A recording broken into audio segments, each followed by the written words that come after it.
শ্রমিক হয়ে কেন শ্রমিকরে বাইরের লোকজন ভাড়া করে আমাদের মারবে? আমরা এগুলার বিচার চাই। আমাদের শ্রমিকরে দুইজনরে আজকে মারছে, মারার পরে তাদেরকে গুম করা হয়েছে। আমরা আমাদের শ্রমিকরে ফেরত চাই, সরকারি অনুযায়ী আমাদের বেতন চাই, আমাদের বেতন লাগবে। আমাদের মালিক আমাদের পক্ষে নাই, আমাদের পুলিশ পুলিশ পুলিশ আমাদের পক্ষে নাই। আইনের লোক কালকে আসছিল, ওরা ডাইরেক্টলি বলে ওরা মালিকের পক্ষে, ওরা মালিকের টাকা খায় আমাদের আমাদের পক্ষে থাকতে পারবে না। পুলিশের কথা বলে ইফতারির আগে চলে গেছে ফ্যাক্টরি থেকে। আজকে পুলিশের ফোন দেওয়া হয়েছে, কোনো পুলিশ আসে নাই। বাসন থানাতে ফোন দেওয়া হয়েছে, কেউ আসে নাই। আমরা শ্রমিকরা কেন আমরা আইনের ব্যবস্থা পাবো না? শ্রমিকরা যদি আইনের ব্যবস্থা না পায় আমরা কোথায় যাব? আমরা এগুলোর বিচার চাই। আমরা রানিং মাসে বেতন পাবো, আমাদের এই 10 তারিখে বেতন দেওয়ার কথা, আমাদের 10 তারিখে বেতন দেয় নাই। বহিরাগত মানে গুন্ডা দিয়ে আমাদেরকে মারা হয়েছে, নির্যাতন করা হয়েছে, মহিলাদের উপর খুব নির্যাতন করা হয়েছে। আর আজকে সকালে দুইজনকে গুম করা হয়েছে, দুইজনের লগে সিটি মেডিকেল হসপিটালে মৃত্যুসজ্জায় পড়ে আছে। আর এমডি সাহেব নিজে বলছে আমাদের মির্জা ফখরুল সাহেব ওনার পকেটে। পুলিশ আমাদের বলে গেছে পুলিশ সাহায্য করতে পারবে না, পুলিশ হলো মালিক পক্ষ হয়ে কাজ করতেছে।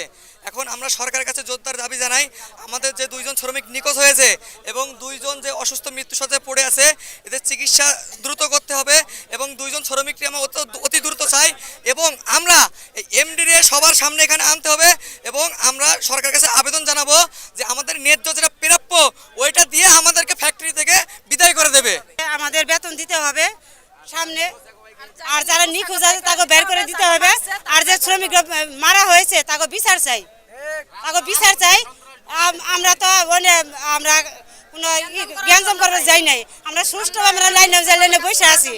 কি আরে মালিক পক্ষ লোক ভাড়া করে আমাদের উপরে আক্রমণ করা হলো। আমাদের দুইজন ভাইয়েরে শেষ রাত টাইনে যেম নামেছে অমনে মারে আত্মহত্যা করে তারপরে লেগেছে।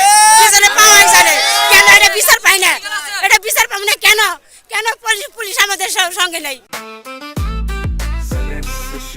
জেনেক্সে শিফট করো, লাইফকে লিফট করো। পুলিশ আমাদেরকে কয় তোমরা শান্ত সুস্থ থাকো, আমি রোজা আছি, আমি ইফতার করব, কালকে তোমাদেরকে সমাধান দেব। আর কালকে সমাধান দেব, আজকে সকালবেলা আমরা অফিসে আসছি, আমাদেরকে কোনো সমাধান দিল না, পুলিশ গেটে আসে নাই। আর বাহির থেকে লুকায় হেরাঙ্গ লোকের শেষরায় ধরে নিয়ে গেছে, নিয়ে হেরা মারতে মারতে নিছে, আঙ্গ গেটে তালা মেরা দিছে। আপনার কোনাবাড়ি থেকে আসছি, আমি একজন ভার্সিটি স্টুডেন্ট। তো রোজা রমজানের দিন মিনিমাম 45 ঘন্টা হাঁটলাম, 45 মিনিট হাঁটলাম, এখনও হাঁটার মধ্যে আছে। একটা রোজা রমজানের দিন যদি এরকম হয় তো এটা কি ভাবা যায় আমাদের জন্য? এই সরকার কি দায়িত্ব নিচ্ছে? আমার প্রশ্ন এটাই। এত আন্দোলন সারা দেশে, এত ধর্ষণ, এত চুরি চিন্তায় কোনো পদক্ষেপই তো তারা নিচ্ছে না। এই সরকারকে আমরা চেয়েছিলাম, এই সংস্কার তো আমরা চাই নাই। তা আপনারা যদি আমাদেরকে নিরাপত্তায় না দিতে পারেন তাহলে গদি ছেড়ে দিন, একটা সুষ্ঠু নির্বাচন দিন। এটা আপনারা সবসময় আওয়ামী নিয়ে পড়ে নিছেন। এই জনগণ যেভাবে দুর্ভোগে ভুগতেছে ওইগুলা কিছু একটা পদক্ষেপ নিন।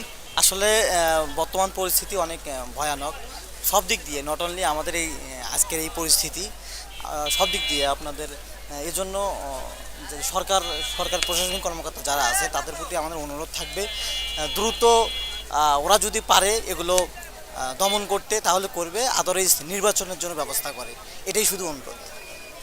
Thank you very much.